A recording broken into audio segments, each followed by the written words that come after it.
హరి ఓం.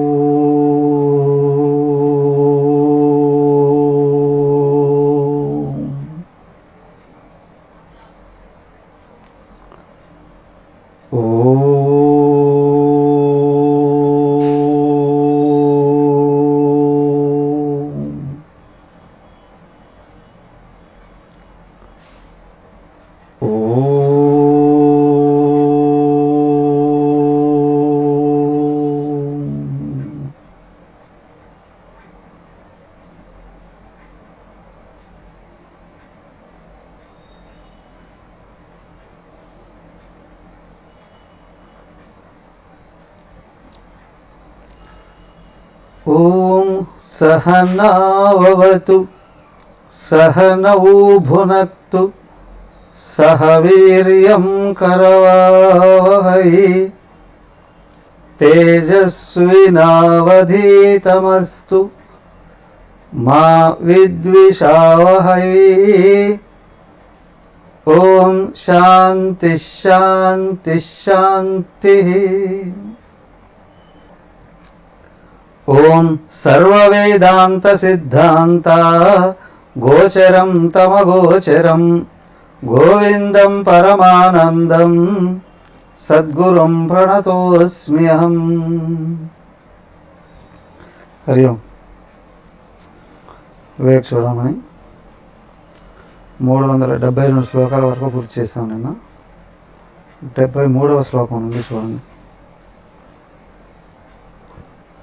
నిర్మమత్వమే సమాధికి సులభ మార్గం. మనసుకు దేని మీద మమకారం ఉంటుందో దాని గురించే ఆలోచన చేస్తూ ఉంటుంది. ఎక్కడ మమకారం లేదు అక్కడ ఆత్మ వ్యక్తం అవుతుంది. మమకారం ఉన్న చోట వాసనలు వ్యక్తం అవుతాయి. మమకారం లేని చోట ఆత్మ వ్యక్తం అవుతుంది. ఎలా చూడండి.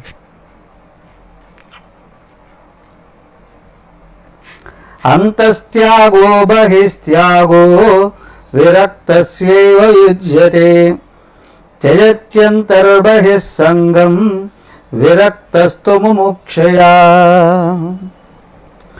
అంతస్త్యాగః బహిస్త్యాగః విరక్తస్యైవ యుజ్యతే. లోపల బయట త్యాగం చేయడం అనేటువంటిది కేవలం విరక్తి కలిగినటువంటి వాడు మాత్రమే వీలవుతుంది. త్యజతి అంతర్బహిస్సంగం. లోపల బయట సంఘాన్ని ఎవరైతే వదిలేస్తున్నాడో విరక్తస్తు ముముక్షయ, అలాంటి విరక్తుడు మాత్రమే ముక్తికి అర్హుడవుతాడు. ముక్తి అంటే ఏంటండి? దేహమనోబుద్ధులకు అతీతమైనటువంటి ఆత్మ నేనుగా గుర్తించి అందులో ఉండడమే.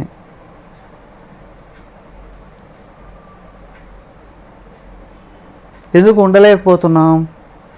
నేను నాలో ఎందుకు ఉండలేకపోతున్నాను? ఏదైనా లోపల నుంచైనా బయటకు తోస్తూ ఉండాలి, లేదా బయట నుంచైనా లాగుతూ ఉండాలి. ఈ రెండింటికి కారణం ఏంటి అంటే మనసే. లోపల వాసనలు ఉన్నాయా, బయటికి మనసు పరిగెత్తూ ఉంటుంది. బయట ఆకర్షణలు ఉన్నాయా, మనసు బయటకు లాగవేయబడుతూ ఉంటుంది. ఎటొచ్చే మనసే. అయితే ఈ మనసును త్యాగం చేయాలి అనంటే ఒకటే, లోపల వాసనలు ఉన్న బయట ఆకర్షణలలో ఉన్న ప్రపంచం మీద తాదాత్మ్యం ఉన్నది అని అర్థం.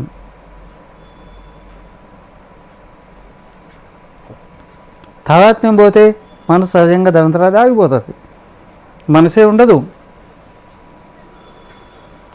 సో కాబట్టి మనసు లేకుండా పోవాలి ఏంటంటే దానంతట అది పోదు. నువ్వు ఆత్మను బాగా అర్థం చేసుకోగలిగితే దానంతట అదే నశించిపోతుంది.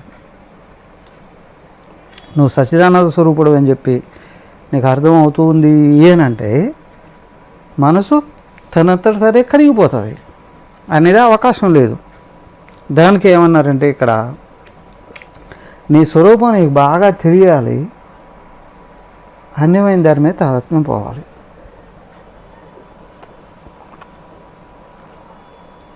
ఈ రెండూ జరగాలి. దానికి లోపల బయట త్యాగం ఉండాలండి అన్నారు. లోపల వాసనలో త్యాగం కావాలి, బయట విషయ తాదాత్మ్యం త్యాగం కావాలి.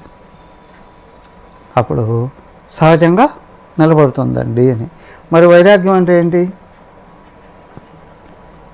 విరాగ ఇహ అముక్త ఫలభోగ విరాగ అన్నారు. ఈ లోకంలో కానీ పై లోకాలలో కానీ నువ్వు చేసిన కర్మల యొక్క నీ కర్మఫలాలు, నీ సంపదలు ఏవైతే ఉంటాయో, పుణ్యఫలాలు ఏవైతే ఉంటాయో వాటిని అనుభవించాలి అనే కోరిక ఏదైతే ఉందో దాన్ని వదిలిపెట్టేయడమేనండి అని. సరే, నాకు నిజంగా అనుభవించాలని ఏమీ లేదండి అని అనుకుంటాం. నీకు అనుభవించాలని లేదు, మరి మనసు ఎందుకు కొట్టుకుంటుంది? నా సంతానం ఉన్నారే, వాళ్ళు సుఖంగా ఉండాలని ఉందండి. ఓకే, కోరుకున్నా, వదిలే. వాళ్ళకి ఏ కష్టాలు రాకూడదండి. ఓకే, కోరుకున్నా, వదిలే. వాటి కోసం కొట్టుకుంటుంది కదా. నువ్వు ఏదైతే ఎక్స్పెక్ట్ చేస్తూ ఉన్నావో నీ వాళ్ళు అయిన వాళ్ళు అక్కడ ఆ విధంగా లేరా, వాళ్ళు వెంటబడడం జరుగుతుంది. అవునా? నువ్వు ఎక్స్పెక్ట్ చేసిన దానికంటే ఇంకా బాగున్నారు అని అనుకోండి, అప్పుడేం చేస్తుంది? ఇదంతా నా వాళ్ళే అని వాడు వెంటబడుతుంది. అదేనా? నీకు నిజంగా ఏది సుఖాన్ని ఇస్తుంది? నువ్వు చిన్నప్పటి నుంచి ఇప్పటి వరకు బాగా చేసినట్టు అనుభవించినటువన్నీ లెక్క కట్టుకో. బయట నిజంగా సుఖాన్ని ఇచ్చేది ఏది ఉండదు.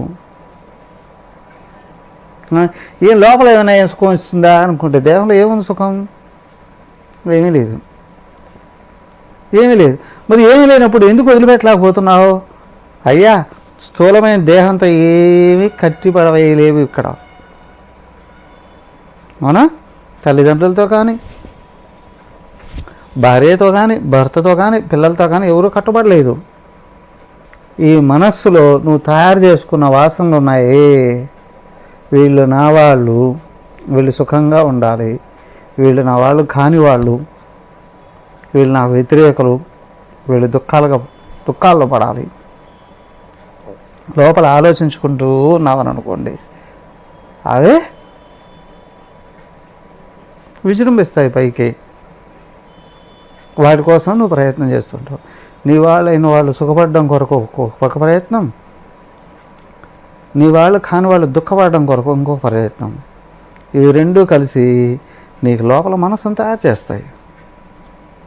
ఆ మనసు ఉన్నంత వరకు ఏం చేస్తాయి? సుఖం లేకుండా చేస్తాయి, కరిగిపోదు.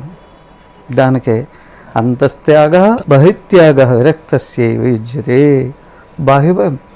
బాహ్యంగా ఉన్న విషయ వస్తువుల్లో సుఖాలు లేవు, దాని వెంటబడి నడవకు. దేహం అవసరాలు తీర్చుకోవాలి, ప్రారంభం తీర్చుకుంటుంది, బయట వెంటబడకు. మరి లోపలండి సంపాదించుకున్న పుణ్యఫలాలు ఉంటాయి కదా, అవి తర్వాత అనుభవించాలి, వాటిని కూడా వదిలేయి. ఇంకా అంతేకాదు, బయట ఉన్న నామరూపాలతో విషయ వస్తువులతో ఉన్న తాదాత్మ్యం, లోపల శరీర మనోబుద్ధులతో ఉన్న తాదాత్మ్యం, ఇవి ముఖ్యంగా వదలాల్సినటువంటివి. ముక్తి కావాలి అనుకున్నటువంటి వాడు వీటిని కానీ వదలగలిగితే నిజంగా సుఖం పొందుతాడండి. ఎలా ఏంటి చెప్తున్నారు చూడండి. 374. బహిస్తు విషయై సంగం తదాంతరహమాదిభిః విరక్త ఏవ శక్నోతి త్యక్తుం బ్రహ్మణి నిష్ఠితః. బహిస్తు విషయై సంగం తదా అంతః అహమాదిభిః. ఇది విషయం. విరక్త ఏవ శక్నోతి త్యక్తుం బ్రహ్మణి నిష్ఠితః. ఎవడు నిజంగా విరక్తి భావం కలిగినటువంటి వాడు బహి విషయ సంగ. ఇదిగో పంచభూతాత్మకమైనటువంటి విషయాలు ఏమున్నాయి? నామరూపాలన్నీ, ఇల్లు, వాకిలి, వస్తువు, వాహనాలు, ఇంకా భార్య, పిల్లలు, తన సంబంధించిన వాళ్ళ బంధువులు అందరూ కూడా. వాటి గురించి నువ్వు ఆలోచన చేస్తూ ఉంటే వాళ్ళ స్వభావం నీ మనసు మీద పడుతూ ఉంటుంది. వాళ్ళు మంచివి చేస్తూ ఉంటే ఇక్కడ ఆనందంతో తన్మయత్వం జంతువు అందరికీ చెప్పుకుంటూ ఉంటారు, నా వాళ్ళు ఇట్లా చేస్తున్నారు ఇట్లా చేస్తున్నారు అని. వాళ్ళు చేయకుండా అటు చేస్తూ ఉంటే లోపల లోపల కుంగిపోవడము, లేదా తన అయిన వాళ్ళకి చెప్పుకోవడము, రెండు బాధే. అవునా? తర్వాత అత్యక్త తదా అంతర్రహమాదిభి. ఇంకోటి ఏంటి, ఈ శరీర మనోబుద్ధుల మీద ఉన్నటువంటి తాదాత్మ్యం ఉంది. ఈ శరీరం అందంగా ఉంటే ఓ నేను ఎంత అందంగా ఉన్నాను అని, లేదా అందవిహీనంగా ఉంటే అయ్యో ఇది నా ఇలా ఉందో అని, ఇది బలంగా ఉంటే నాకు అడ్డేవాడు అని, దీంట్లో కళలు ఉంటే నాకు మించిన వాడెవడు అని, దీనికి సంబంధించిన ధనమేమైనా ఉంటే నన్ను ఎదిరించేవాడెవడు. లోపల శరీర మనోబుద్ధుల మీద, బయట ఈ శరీరానికి సంబంధించినటువంటి వ్యక్తుల విషయంలోనూ నిరంతరం వీటి గురించి ఆలోచన చేస్తూ ఉంటారు. నువ్వు నిరంతరం ఆలోచనలో ఉన్నప్పుడు ఏమవుతుంది అంటే మనసే ఆలోచనలో పడిపోయి తనను తను వేయించుకుంటూ ఉంటుంది. ఇక్కడ దృష్టి ఈ మనసు మీద ఉండడం వలన మనసు బాధపడుతూ ఉంటే నేను బాధపడుతున్నాను. అయితే మనసు బాధపడుతూ ఉంటే నేను బాధపడుతున్నాను అనుకోకుండా ఎలాగా ఉంటానండి? నిజమే, నువ్వు మనసువా కాదు, దేహానివా కాదు, మరి ఆత్మ అయినప్పుడు నువ్వు ఆత్మను ఎప్పుడైతే గుర్తు చేసుకుంటావో మనసు ఆగిపోతుంది. నేను ఆత్మను ఎప్పుడైతే గుర్తు చేసుకుంటూ ఉన్నానో ఇమీడియట్గా మనసు ఆగిపోతుంది, అదేం చేయలేదు ఇంకా. సో కాబట్టి ఇక్కడ ఏంటి అని అంటే మనసు బాధపడుతూ ఉంటే నేను బాధపడట్లేదు, నేను అన్యంగా ఉన్నాను అనేటువంటి విషయం గుర్తే రాదు. నువ్వు శ్రవణ మనన నిధిధ్యాసల వలన నేను దేహానికి అన్యంగా ఆత్మగా ఉన్నాననే విషయంగా నీకు పైకి వచ్చిందో ఆలోచనలు అయిపోతాయి. లేదండి ఉపాసన అండి, దైవస్మరణ ఎంతసేపు చేస్తావు? దానికి కొద్దిసేపు పూజ చేస్తావు, కొద్దిసేపు జపం చేస్తావు, కొద్దిసేపు పారాయణ చేస్తావు, కొంచెం భజన చేస్తావు, ఓకే. కానీ జ్ఞాన మార్గంలో ఇవన్నీ కూడా తృప్తినివ్వవు. కొద్దిసేపు వింటున్నా, తర్వాత చదువుతున్నా, అప్పుడు కరుగుతుంది మనసు, కరుగుతుంది. ఇప్పుడు ఏంటి, విని చదివిన దాన్ని లోపల మననం చేయడం కానీ మొదలు పెడితే ఆత్మ అనాత్మ విచక్షణ అనేది వస్తుంది. నేను దేహం కాదు కదా, నేను ఈ దేహమే కాదు, ఈ దేహానికి అన్యంగా ఉన్న దేహాల గురించి నేను ఆలోచన చేయాల్సింది ఏంటి? ఏమండి మాకేం బాధ్యత లేవండి. ఎంతసేపు చేస్తున్నావా 24 గంటల్లో? అది చేసుకుంటే చేసుకుని 24 గంటల శరీరం చేసుకొని, అవునా కాదా? శరీరం పనులు చేసుకుంటూ ఉంటుంది. నిన్ను నువ్వు గుర్తుపెట్టుకోవడానికి ఏంటి అడ్డొచ్చేది? నేను దేహం కాదు, ఆత్మను గుర్తు చేసుకోవడానికి నీకు అడ్డొచ్చేది ఏంటి? ఏది అడ్డొస్తుంది? ఏది లేదు. నీకు ప్రపంచం మీద ఆసక్తి ఉంది, నావి నా వాళ్ళు అనే వాటి మీద బాగా ఆసక్తి ఉంది. నాకు అది లేదండి, నేను ఈ దేహం ఉంది, దీని మీద ఇంకా చాలా ఉంది, నేను చాలా తెలివైన వాడిని, నేను చాలా సమర్థుణ్ణి, నేనంటే చాలామందికి ఇష్టం, నన్ను చాలామంది అందరూ గౌరవిస్తారు, నేనంటే చాలామంది భయపడతారు. అవునా? ఈ శరీరానికి లేనిపోని విషయాలన్నిటినీ అంటగడుతున్నావు. దానివల్ల ఏం చేస్తుంది? నేనంటే ఎవరెవరికి ఇష్టం వాళ్ళ గురించి ఆలోచన చేస్తుంది, నేనంటే ఎవరికి ఇష్టం లేదో వాళ్ళ గురించి ఆలోచన చేస్తుంది. ఎటు వచ్చి మనసును పెంచి పోషించుకుంటున్నావు, దానివల్లనే సుఖంగా ఉండలేకపోతున్నావు. విరక్తైవ శక్నోతి, విరక్తుడైన వాడు ఉన్నాడే, బ్రహ్మడి నిష్ఠిత, బ్రహ్మవేంద నిష్ట కలిగి ఉన్నాడు. కాబట్టి ఏంటి అంటే ఉపాధులకు అన్యంగా నేను ఆత్మగా అయ్యున్నాననే విషయం ఎవరికైతే గుర్తుందో, బాగా ఆత్మ అనాత్మ విచక్షణ చేస్తూ ఆలోచనలను ఆపేస్తున్నాడో ఆత్మభావంలో, వాడు వదిలిపెట్టగలడు. అర్థమైనా? ఆత్మభావం పైకి వచ్చి ఆలోచనలని ఆపేయాలి. ఆత్మభావం పైకి వస్తే ఆలోచనలను కమాండ్ చేస్తుంది. ఆలోచనలో పైకి వెళితే నిరంతరం దేహభావం చేస్తుంది. ఆలోచనలను ఆపితే ఆత్మభావం వస్తుంది. నువ్వు ఆలోచిస్తూ ఆత్మభావాన్ని నిలబెట్టుకోలేవు. ఆలోచనలు ఆపితే ఆత్మభావం నిలబడతాయి. ఆత్మభావం నిలవాలంటే ఆలోచనలు ఆగాలి.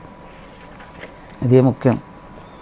నేను ఆత్మను గురించి ఆలోచన చేస్తానండి, సరిపోయింది. ఆలోచిస్తున్నావు కదా, ఆలోచిస్తున్నావు అంటే దేహభావం ఉంటుంది. శాస్త్ర విషయాన్ని అర్థం చేసుకోవడానికి విచారణ చేస్తున్నావు అని అంటే ప్రపంచిక ఆలోచనలు తరిగిపోయి ఆత్మభావం పైకి వచ్చే అవకాశం ఉంది. కానీ కొంతమంది పుస్తకం పట్టుకోరు, చదవరు. నేను ఎప్పుడు దేవుడి గురించి ఆలోచన చేస్తానండి. ఇంకా పైగా ఏంటంటే ఉన్నదంతా పరమాత్మే కదండి, ఏది ఆలోచన చేసినా దేవుడి గురించే కదా. Very good. నీకంటే మహానుభావుడు ఎవడో లేడు. ప్రపంచం నేను గుర్తించట్లేదు. కొద్ది రోజుల తర్వాత తెలుస్తుంది అస్సలు మనసు నిలబట్టలేదు అని. అర్థమైందా? సో కాబట్టి ఏంటంటే వివేకం, వైరాగ్యం వెంట వెంట ఉండాలి. వాటిని పట్టుకొని నిలబెట్టుకోగలగాలి. ఎలాగా? వైరాగ్యబోధౌ పురుషస్య పక్షివతు పక్షౌ విజానీహి విచక్షణత్వం విముక్తి సౌధాగ్రలతాధిరోహణం తాభ్యాం వినా నాన్యతరేణ సిద్ధ్యతి.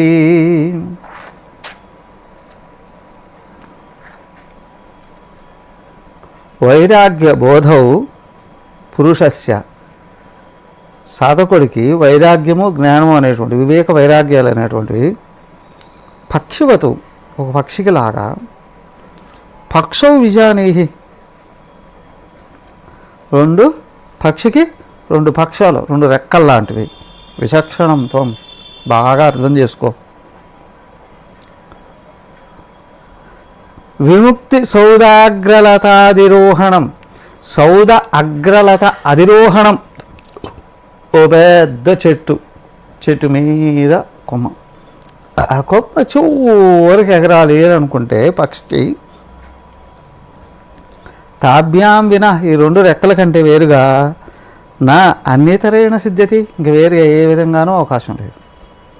అవునా? పక్షి కొమ్మ, చెట్టు కొమ్మ చివరికి వెళ్ళాలి అని అంటే దాని రెక్కలే దానికి ఆధారం.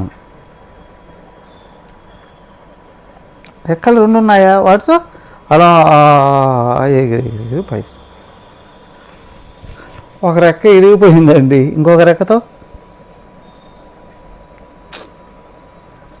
ఎగరలేదు. ఏ రెక్క ఇరిగిపోయినా, ఎడం వైపు రెక్క ఇరిగిపోయి కుడి రెక్క ఉన్నా వీలు కాదు, కుడి రెక్క ఇరిగిపోయి ఎడం రెక్క ఉన్నా వీలు కాదు. అది పైకి ఎగిరిపై నిలబడుకోవాలనుకుంటే ఖచ్చితంగా రెండు రెక్కలు ఉండి తీరాల్సిందే. అలాగే వివేకము, వైరాగ్యం అనేటువంటివి రెండు ఖచ్చితంగా ఉండాలి. ఈ రెండు ఎక్కడైతే ఉన్నాయో రెండిటితో పైకి వెళ్ళి పక్షి సౌదాగ్రంలో నిలబడినట్లుగా విముక్తి సౌదాగ్ర లతాధిరోహణం. నువ్వు విముక్తుడు కావాలి అని అనుకుంటే వివేకం ఉండాలి, వైరాగ్యం ఉండాలి. ఒకటి ఏంటి అని అంటే, వివేకం అంటే నిత్యానిత్య వస్తు వివేక కదా, అంతేనా? ఆత్మ సత్యం తదన్య సర్వం మిథ్యా ఇది, బ్రహ్మసత్యం జగన్మిథ్య ఇది. భగవంతుడు ఒకడే సత్యం అండి, అదే ఆత్మ అయి ఉన్నదండి. అవునా? ఒకటి. రెండోది విరాగం. పరమాత్మ నాకు నిజంగా ఉన్నది, శాశ్వతంగా ఉన్నది, సుఖం అయి ఉన్నది, నాకు అదే కావాలి, అన్యమైంది నాకు అవసరం లేదు. రెండు ముఖ్యంగా బాగా గుర్తుండాల్సినటువంటిది కదా. ఉన్నది పరమాత్మ ఒకటే, అదే ఆత్మ కూడా అయి ఉంది. నాకు ఆత్మయే కావాలి, కానీ ఆత్మకు అన్యమైనటువంటి దాన్ని నేను కోరుకోను అని అనుకున్నప్పుడు నిజంగా నీ లోపల వైరాగ్యం వచ్చింది అని అంటే వదిలేస్తుంది అన్యమైనటువంటి దాని గురించి ఆలోచించడం. నువ్వు ఇల్లు వదిలేసేయి, భార్య పిల్లలను వదిలేసి, భర్తను వదిలేసేయి, లేదో ఆస్తుల సంపదలు వదిలేసి వెళ్ళిపోమని అనలేదు ఇక్కడ. వాటిని వాటి స్థానాలలో చట్టబద్ధంగా ఏవేవి నియమించాలను చేసిన తర్వాత నిరంతరం వాటి గురించి ఆలోచించుకోవడం మొదలు.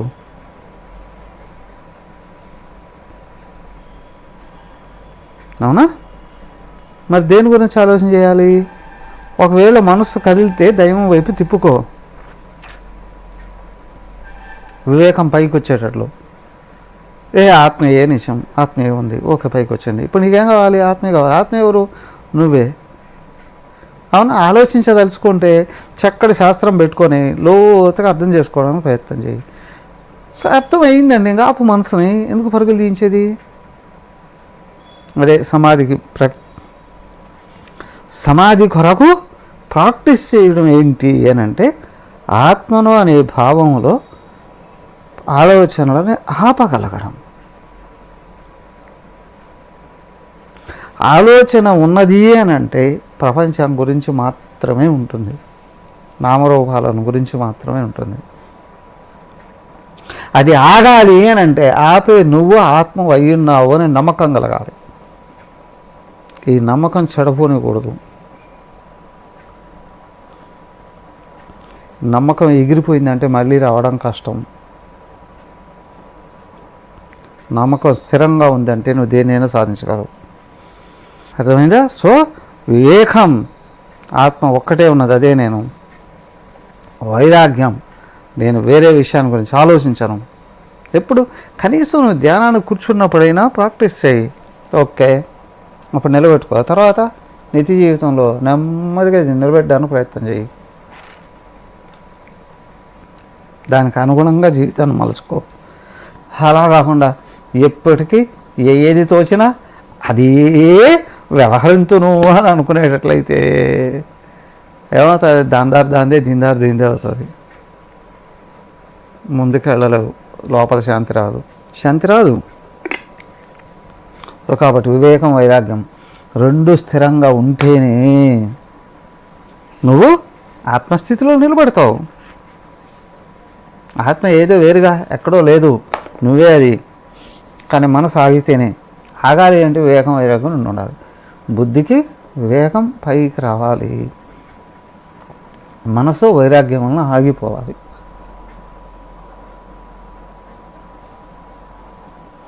అత్యంత వైరాగ్యవత సమాధి సమాహితస్యైవ దృఢ ప్రబోధః ప్రబుద్ధతత్వస్య హి బంధముక్తి ముక్తాత్మనో నిత్య సుఖానుభూతి.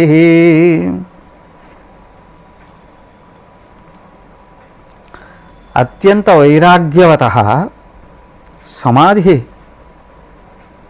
పరిపూర్ణమైనటువంటి వైరాగ్యం ఉంటేనే సమాధి స్థితి వస్తుంది. నేను ప్రపంచంలో దేని గురించి ఆలోచించను అనుకుంటే మనసు ఆగిపోతుంది.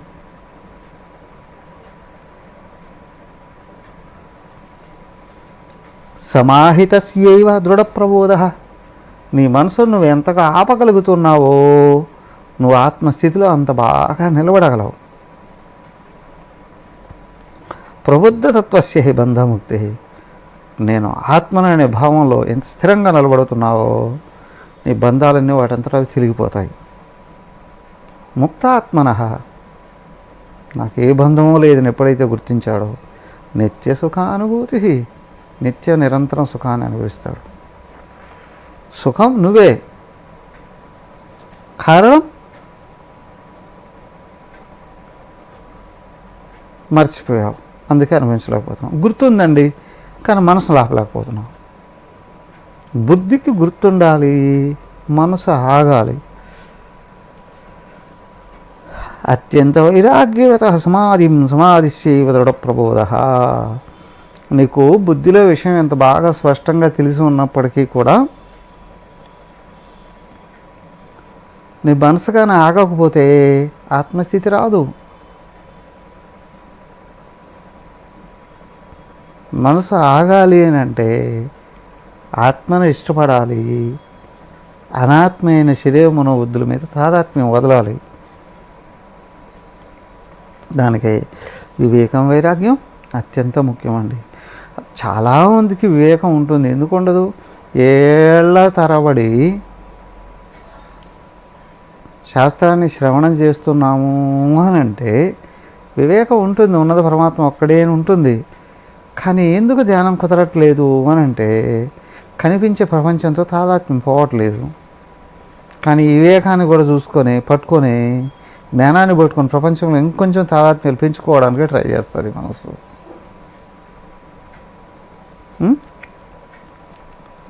నాకు ఇంత తెలుసు అని చెప్పుకుంటూ ఇంకొంచెం తాదాత్మ్యాలు పెంపొందింపజేసుకుంటాం.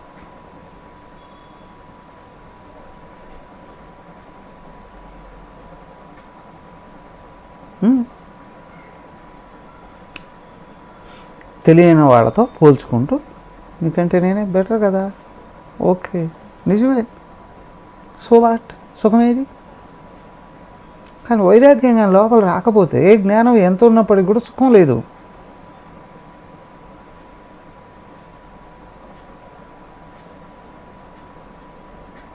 దానికి యస్త్వింద్రియాణి మనసా నియమ్య కర్మేంద్రియై కర్మయోగం అసక్తస్య విశిష్యతే అన్నారు అక్కడ. నువ్వు ప్రపంచంలో వ్యవహరిస్తున్నావు అనంటే వివేక వైరాగ్యాలు కనిపెట్టుకుని ప్రపంచంలో వ్యవహరిస్తూ ఉండేటట్లయితే ఎక్కడికక్కడ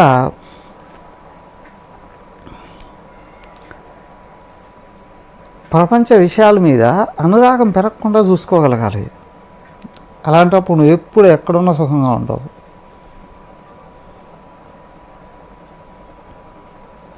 విషయాలతో మమకారాలు విరిగాయా, నిరంతరం వాటి గురించి ఆలోచన చేస్తుంది. ప్రారంభంలో కర్మ యోగాన్ని ఆచరిస్తూ ఉండేటప్పుడు అందరి శ్రేయస్సును కోరుకుంటూ నువ్వు కర్మ చేయవయ్యా అన్నారు, ఓకే. కానీ అసక్తత అన్నారే అక్కడ, అశక్తి కాదు అసక్తత. అవునా? ముఖ్యంగా ఏం చెప్పారంటే నువ్వు ఎక్కడ తగులుకోకుండా ఉండాలి అని అనుకుంటే భగవద్ అన్వేషణ వేగంగా జరగాలి. లోపల అన్వేషణ వేగంగా జరగాలి అనుకుంటే నువ్వు కానీ మనన నిర్దేశన పెంచుతూ ఉంటే కర్మయోగాన్ని ఆచరిస్తున్న అందరిలో దేవుని చూడాలని ప్రయత్నం చేస్తావు. అందుకే నామరూపాలు చూస్తూ ఉంటే దేవుడు ఎక్కడ కనిపిస్తాడయ్యా? అవసరం ఉన్నందుకు పని చేసి అంతా తోసి పారేసిపోయి ఏకాంతంగా కూర్చుంటావు. చేసేది ఎంత గొప్ప పనైనా సరే కనిపించే అన్నిటితో అతుక్కుపోతే వైరాగ్యం ఎక్కడ పెరుగుతుంది? మరి పనులు చేసేటప్పుడు అతుక్కుపోకుండా ఎలా ఉంటామండి? అదే కదా సాధన అంటే. అది ఒక స్టెప్ సత్కర్మ, సెకండ్ స్టెప్ ఎంత వేగంగా వెళ్తున్నావో అంత వేగంగా తిరిగి వచ్చేటట్లు ఉండగలగాలి, ఏకాంతంగా కూర్చోగలగాలి. దానికే ఫస్ట్ నుండి ప్రాక్టీస్ చేసుకోగలగాలి. ఎందుకంటే నేను చేసే ప్రతి ఒక్కటి లోపల ఉన్న పరమాత్మను తెలుసుకోవడానికి. బయట తాదాత్మ్యం పెరిగితే లోపల కప్పివేయబడుతుంది. లోపల ఓపెన్ చేసుకోవాలి అని అనుకుంటే బయట తాదాత్మ్యం ఉండకూడదు. బయట తాదాత్మ్యాలు తెంచుకున్నావా? ఎలా తెంచుకోవడం? దానికి నిరంతరం ఆత్మలో ఎదగాలి అనే బలమైన కోరిక ఉండాలి. దేహానికి ఎప్పుడు రోగం వస్తుందో తెలియదు, ఎప్పుడు దెబ్బతింటాయో తెలియదు, ఎప్పుడు అసలు పోతుందో తెలియదు. దీనికంటే ముందే నేను ఒకవేళ ఎప్పుడు గుర్తు చేసుకోగలగాలి. ఒకవేళ ఇప్పుడే పోతాను అనుకో, ఆత్మను గుర్తు చేసుకుంటూ పోగలగాలి. ఎప్పుడు పోతుందో తెలియదుగా. నళిని జలగత మతితరళం తద్వజ్జీవిత మతిశేషఫలం విద్య వ్యాధ్యభిమానగ్రస్తం లోకం శోకహతంచ సమస్తం. కష్టాలు బాధలు ఎక్కడొస్తాయా అంటే చుట్టూ ఉన్న విషయాలతో ఎంత ఎక్కువగా అనురాగం పెట్టుకున్నావు అంత ఏదైనా కలుగుతుంది. కానీ నువ్వు బాగుపడాలి అని అనుకుంటే అందరూ బాగుపడాలి అని చెప్పి కోరుకుంటూ పనిచేసేయాలి. కానీ పని అయిపోయేటప్పటికి ఆర్తిగా దేవుణ్ణి తలుచుకుంటూ దైవాన్ని అధ్యయనం చేయడానికి మనస్సు బుద్ధి రెడీ కావాలి. దానికే చూడండి, అత్యంత వైరాగ్యవత కనిపించే నామరూపాల కంటే కనిపించని పరమాత్మ మీద నీకు అత్యంత ప్రేమ కలిగి ఉండడమే అధిక వైరాగ్యం. అప్పుడే నువ్వు సుఖపడతావు. దానికే సమాధి, మనసు నిలబడుతుంది. పరిపూర్ణమైన ప్రేమతోనే ఏమైనా చేయాలి. అవునా? సంపూర్ణమైన వైరాగ్యంతో వెనక్కి రావాలి మనసు. అప్పుడు మనసు వెనక్కి వస్తే సమాధే కదా. సమాహితస్యేవ దృఢ ప్రబోధ. మనసు ఆగింది అంటే, అనవసరమైన ఆలోచనలు ఆగింది అంటే, నేను ఆత్మని అసంకల్పితంగా గుర్తొస్తుంది. దానికే గురుదేవులు అంటారు, ప్రతినిత్యం ధ్యానం చేయడం మర్చిపోకండి. ఉదయం సాయంత్రం కనీసం పావు గంట అయినా సరే ఒంటరిగా ఆలోచించకుండా కూర్చోకూడదు. చూద్దాం. దానికే ఆత్మను గుర్తు చేసుకుంటే అన్నమైన ఆలోచన ఆగిపోతుంది. ఇది వదలకూడదండి. సో కాబట్టి ఏంటి అని అంటే, మనసు బయట విషయాల మీద అనురాగం లేకుండా ఆత్మ మీద ప్రేమ పెరిగింది అని అనుకోండి,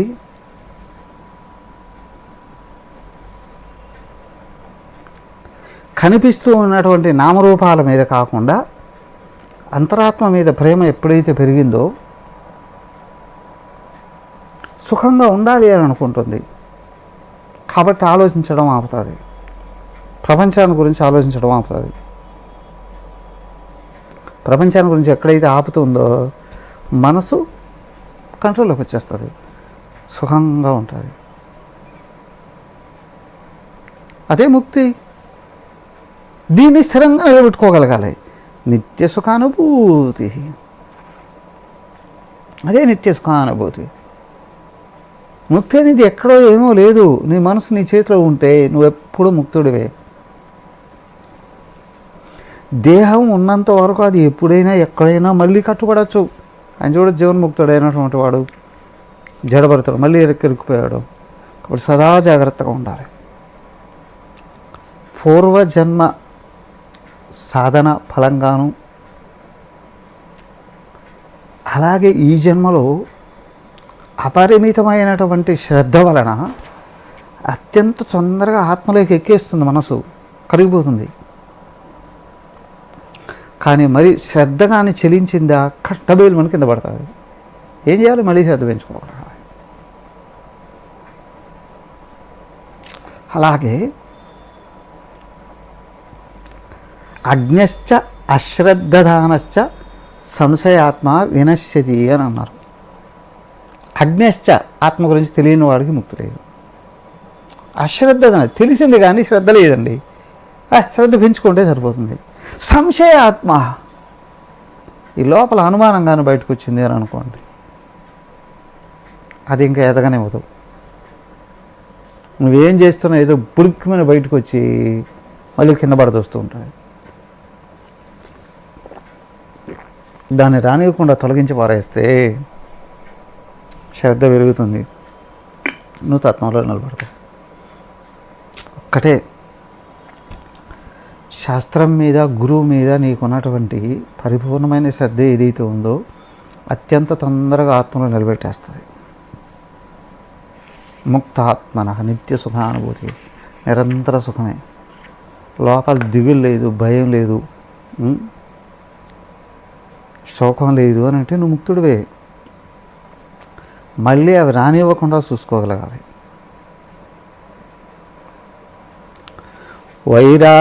వైరాగ్యాన్న పరం సుఖస్య జనకం పశ్యామి వశ్యాత్మనః తచ్చేచ్చుద్ధతరాత్మబోధసహితం స్వరాజ్య సామ్రాజ్యధుకు ఏతద్వారమజస్రముక్తి యువతే యస్మాత్ త్వమస్మాత్ పరం సర్వత్రా స్పృహయా సదాత్మని సదా ప్రజ్ఞాం కురు శ్రేయసే. అతి అద్భుతమైనటువంటి శ్లోకం. వైరాగ్యాత్ పరం సుఖస్య జనకం అన్న. వైరాగ్యం కంటే పరమమైన సుఖం అంటూ వేరేది ఏది లేదు. పశ్యామి వశ్యాత్మన. అయితే అయ్యా ఇది కానీ నీకు రావాలంటే వశ్యాత్మన, నీ మనసు నీ స్వాధీనంలో ఉంటే. ఈ మనసు అనవసరంగా ఆలోచించేస్తూ ఉంటుంది. కొంతమంది మనుషులు ఉంటారు చూడండి, వాళ్ళు నిరంతరం వాగుతూనే ఉంటారు. ఎందుకు మాట్లాడుతున్నారో తెలియదు, ఎవరితో మాట్లాడుతున్నారో తెలియదు. వాళ్ళు ఒక్కడే ఉన్నా మాట్లాడుకుంటూనే ఉంటారు, ఎవరన్నా మాట్లాడుకుంటూనే ఉంటారు. ఏం మాట్లాడుతున్నారో తెలియదు, ఎందుకు మాట్లాడుతున్నారో తెలియదు, ఎప్పుడు మాట్లాడుతున్నారో తెలియదు. విచిత్రం ఏంటంటే అందరికీ మనసు ఇట్టే ఉంటుంది, అది కొంచెం లూజ్ అయితే నోటి ద్వారా బయటకు వస్తుంది. బాగా గమనించండి, వాళ్ళు పైకి మాట్లాడుతున్నారు, అందరూ లోపల మాట్లాడుకుంటూ ఉంటారు. అవునా? పైకి మాట్లాడితేనైనా ఏదో ఎనర్జీ పోయి ఒకసారి ఆగండి అవుతుంది, కానీ లోపల మాట్లాడుకుంటూ ఉందనుకోండి అసలు మనసు వశం కాకుండా పోతుంది.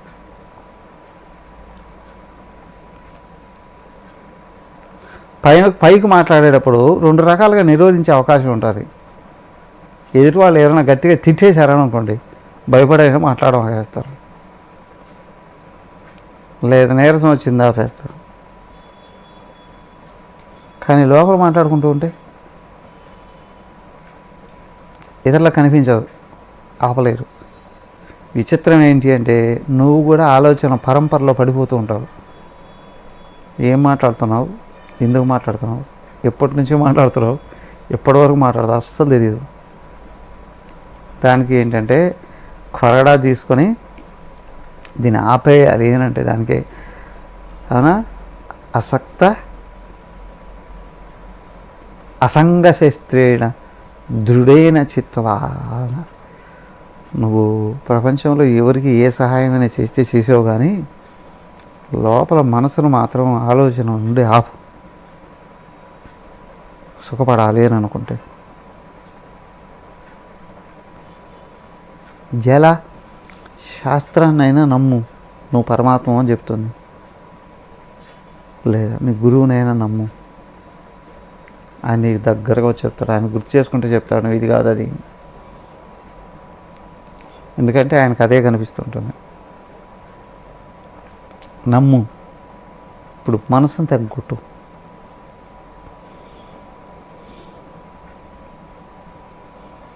టచ్చేత్. కాబట్టి వశ్యాత్మన పశ్యామి. నీ మనసు నిగ్రహంలో ఉంటే ఇది నీకు అనుభవానికి వస్తుంది. తచ్చేత్ శుద్ధతరాత్మబోధ సహితం. అయ్యా ఇదిగో మనసు నిగ్రహించావు, సరిపోదు, ఇంకొంచెం పైకి చూడు. శుద్ధతరాత్మబోధ సహితం. లోపల ఏమాత్రమో అనుమానాలకు అవకాశం లేనటువంటి ఆత్మభావం ఉండాలి. అవునో కాదో సంశయం రాకూడదు. శాస్త్రం మీద సంశయం అంటే అర్థం కాలేదు అని, గురువు మీద సంశయం అనుమానపు భావాలు, ఇవి రెండు సరే. ఆ తర్వాత నీకు నీ మీద ఆత్మ అనే భావంలో అనుమానం ఉందా, నమ్మకం ఉందా?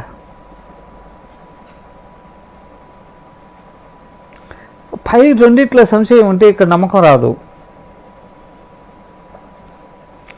పై రెండిట్లో శ్రద్ధ ఉంది అని అనుకోండి, ఇక్కడ ఆటోమేటిక్గా ఆగిపోతుంది. చెప్తుంది శాస్త్రం, నా గురువు చెప్తున్నారు కదా నువ్వు పరమాత్మే అని. మరి నేనేం చేయాలి? ఆలోచించకు అనవసరంగా. అవే ఏమయ్యా చేయాలి, ఆలోచన ఆపాలి. ఎలా? నీ మీద నీకు స్పష్టమైన జ్ఞానం వస్తుంది అని అనుకుంటే నీ ఆలోచన ఆపుతావు. నీ ఆలోచన ఆపావా డైరెక్ట్గా పరమాత్మే నడుపుతాను నేను. నువ్వు ఆలోచన ఆపిగానే లోపల సంకల్పం చేసుకునే కొద్దీ ఇదేం చేయాలి, ఎట్లా చేయాలి, ప్రతి ఏ దానికైనా సరే సందేశం లోపల నుంచి వస్తుంది. బుడికి మన మనసు పైకి రాకపోతే. స్వరాజ్య సామ్రాజ్య దుఃఖ్ నీ ఆత్మ సామ్రాజ్యంలో నువ్వు మహారాజు. ఇప్పుడు నాకు లోపల నుంచి సందేశం వస్తేనే చేస్తా, లోపల నుంచి సందేశం రాకపోతే నేను చేయను. గాంధీజీ ఈ విషయంలో చాలా స్పష్టంగా ఉండేవారండి. ఆత్మ ప్రబోధాన్ని అనుసరిస్తాను. ఏతత్ ద్వారం అజస్రముక్తి యువతే.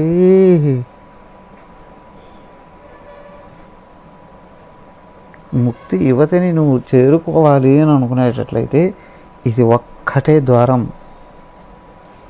విషయ ప్రపంచం మీద నిరంతరం లంపటం లోపల వదిలేసి ఆత్మజ్ఞానం మీద అత్యంత ప్రేమ కలగడం. యస్మాత్ త్వం అస్మాత్ పరం. ఎందుకంటే నీవు ఈ వివేక వైరాగ్యాలు వీటన్నిటికంటే పైన ఉన్నావు, నువ్వేదై ఉన్నావు.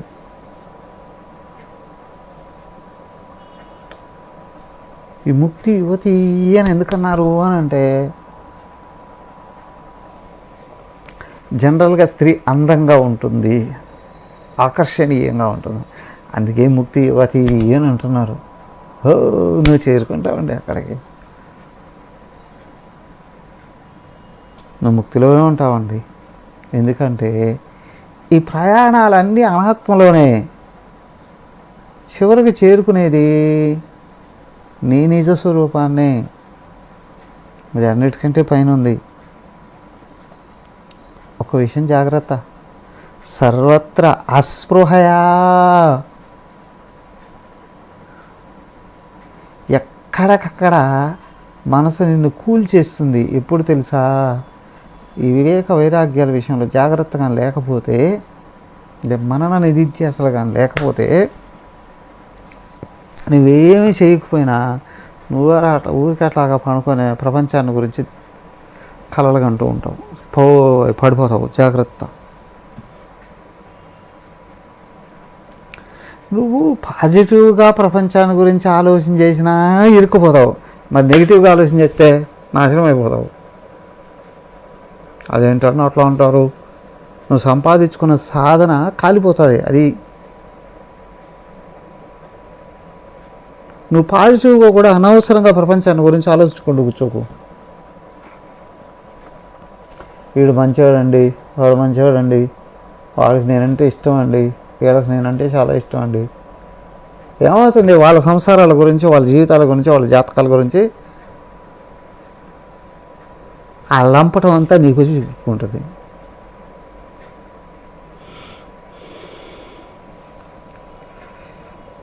సర్వత్ర అస్పృహయ. దేని గురించి లోపల కలలు కనుకో. అస్పృహయ, స్పృహ లేకుండా సదా ఆత్మని సదా ప్రజ్ఞాంకుర శ్రేయసే. నీలో నువ్వు నీ గురించిన జ్ఞానాన్ని నిలబెట్టుకో. ఇదే శ్రేయస్సు మార్గం. అన్నారు, వైరాగ్యం కంటే సుఖాన్ని ఇచ్చేది వేరే ఏది లేదయ్యా. వైరాగ్యం అంటే ఏదే కాదు, నామరూపాల మీద నీకున్న తాదాత్మ్యాన్ని వదిలించుకోవడమే. ఎందుకంటే నువ్వు సుఖంగా ఉండాలి కాబట్టి.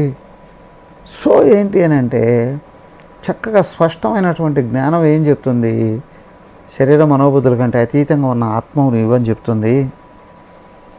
నువ్వు ఆ ఆత్మ స్వరూపాన్ని చేరుకోవాలి అని అనుకుంటే వైరాగ్యం అనేటువంటి ముక్తికాంత నిన్ను అక్కడికి తీసుకెళ్తుంది. Welcome welcome. ప్రధానమంత్రి గారు వచ్చారండి, వెల్కమ్ చెప్తూ ఒక అబ్బాయి బొకే ఇవ్వడానికి, ఒక అందమైన అమ్మాయి వచ్చి బొకే ఇవ్వడానికి తేడా గడిస్తుంది కదా. ముక్తి కాంత అండి. అందుకే నిన్ను చక్కగా వెల్కమ్ చెప్తున్నా. కర్మణాన ప్రజయాధరీన అంటూ అక్కడికి తీసుకెళ్తుంది.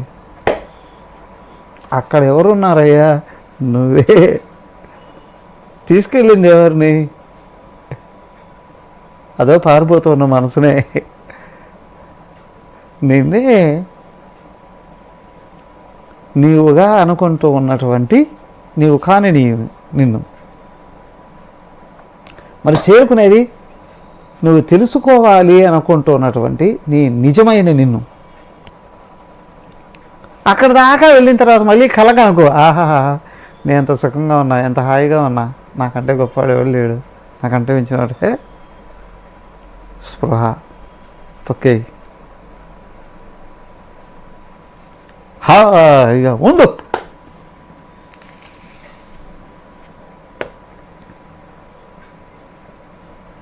అయితే ఒక్కొక్కరికి అపోహలు ఉంటాయి. నేను ఆత్మను అందుకుంటే ఈ శక్తులు వస్తాయేమో, ఈ సిద్ధులు వస్తాయేమో, ఈ పలుకుబడులు వస్తాయేమో.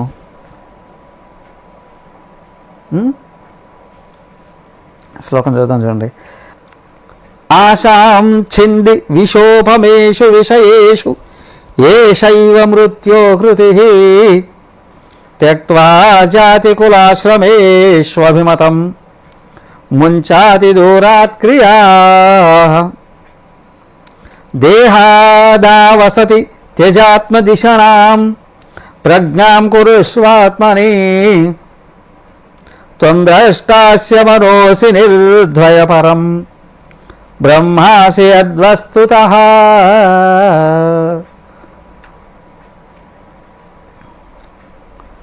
ఆశాం చింది, ప్రపంచంలో నీ ముక్తిని పొందిన తర్వాతను ఇక్కడ ఇంకేదైనా వస్తుందో, నీ ముక్తి కొరకు వెళ్తుంటే బయట ఏమైనా వస్తుందేమో.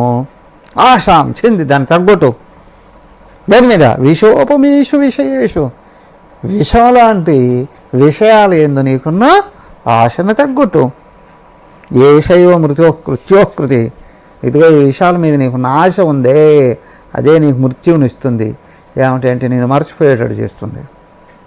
త్యక్త్వా, ఇదిగో ఇంకొకటి కూడా గుర్తుంచుకో, జాతి కుల ఆశ్రమేషు అభిమతిం త్యక్త్వా.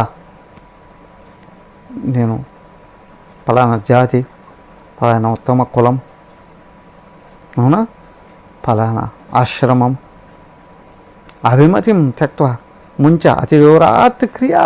ఇంకా ప్రపంచంలోకి వెళ్ళి ఏదో చేయడం ద్వారా ఏమో సాధించాలి అనేటువంటి భావాలు. నాకు అది చేస్తే ఇది వస్తుంది, ఇది చేస్తే అది వస్తుంది, అది చేస్తే అది వస్తుంది. ప్రపంచంలో కలలుగంటున్నావురా అంటే నీ జ్ఞానాన్ని నువ్వు కోల్పోతావు. దేహాదవు, దేహము మొదలైనటువంటి శరీరేంద్రియ మనోబుద్ధుల్లో ఆసక్తి, ఇవి నిజం కాదు, అవి నువ్వు నిజంగా ఉన్నాయనుకుంటావేమో. త్యజ ఆత్మదిషణం, ఈ శరీర మనోబుద్ధులు నువ్వు కాదు, వాటిని నేను అని అనుకోవడం వదిలిపెట్టు. ఆత్మని ప్రజ్ఞాం కురుష్వ, ఆత్మ యందు జ్ఞానం నిలబెట్టు, వాటికి అన్యంగా ఉన్నాననే విషయంలో.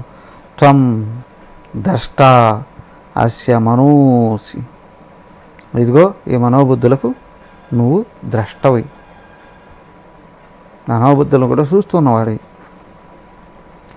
నిర్ద్వయ, రెండవది లేనటువంటి పరం బ్రహ్మాసి, పరమాత్మ అయి ఉన్నావు. ఎత్ వస్తుత, నిజతత్వంతో. చూడు, నువ్వు మనసును కూడా చూస్తున్నావు కదా, ఎస్. ఆలోచనలు గరుస్తున్నావుగా, ఎస్. ఎలా చూస్తున్నావు తెలియట్లే. ఏదైనా ఒకటి కనిపించాలంటే వెలుగు ఉండాలిగా, అవునవును. ఆలోచనలు వెలిగించేది ఏది? చైతన్యమే. ఎక్కడుంది? నీలోనే ఉంది. చూసేది ఎవరు? నేనే చూస్తున్నా. అయ్యా, నువ్వే వెలిగించి చూస్తున్నావు వాటిని, వాటికంటే అన్యంగా కాంతివంతంగా ఉన్నావు నువ్వు.